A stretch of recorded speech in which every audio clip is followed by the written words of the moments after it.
In a lot of applications, we have what we call master detail. So here's the list of contacts that we built in the last section. If I tap on a contact, we go to a new page where we can see details about that contact. Now here, for simplicity, I'm only displaying the contact's name. We could display tons of properties here, but the technique for implementing master detail is exactly the same.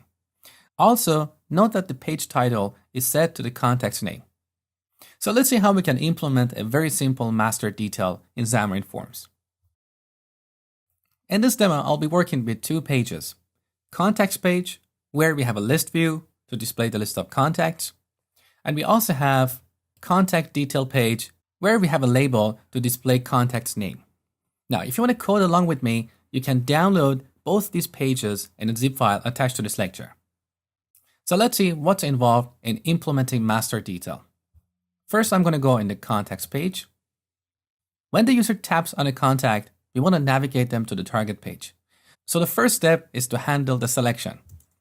Here, in the list view, we handle item selected event.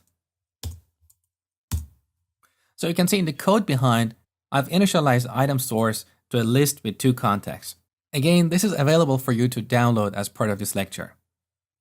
Now, in the selection, first we need to get the currently selected contact.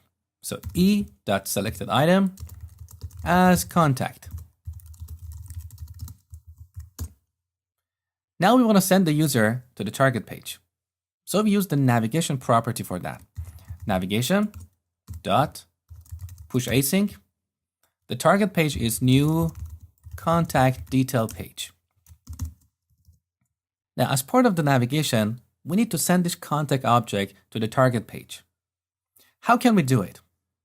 On Xamarin documentation, as well as the free ebook available for download, you will see three ways to send data to the target page. One is via the constructor. So we add the contact here. The other is via setting a contact property, something like this.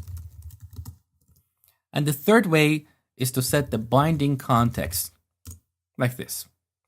Now, which approach should we use? I personally consider the second and third approaches as poor practices, even though you find them in Xamarin documentation as well as their free 1000-page ebook. Why is that? Because from an object design perspective, it does not make sense to initialize a contact detail page that does not have a contact. It just doesn't make sense.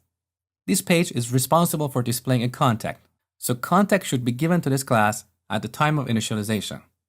So I'm going to pass contact here, which means we should go in the code behind for this page, add this parameter, contact.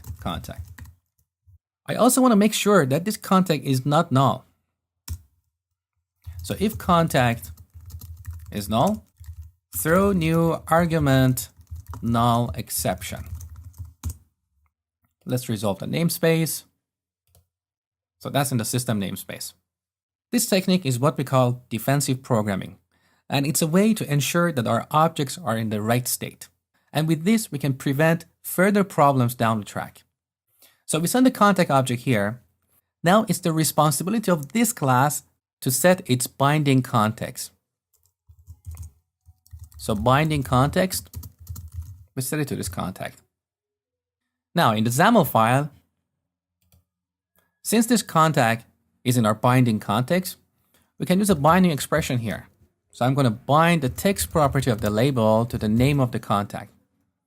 I can also set the title of the page to a binding expression, binding to name.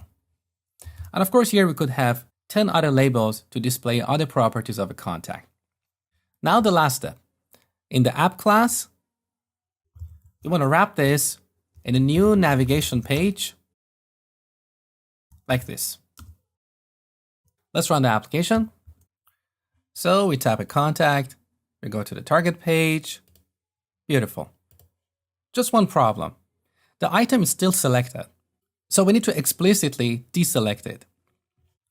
Here in the handler for item selected, first, I want to put await here. So after push async is completed, I'm going to set list view that selected item to null. And by the way, we should also put async here.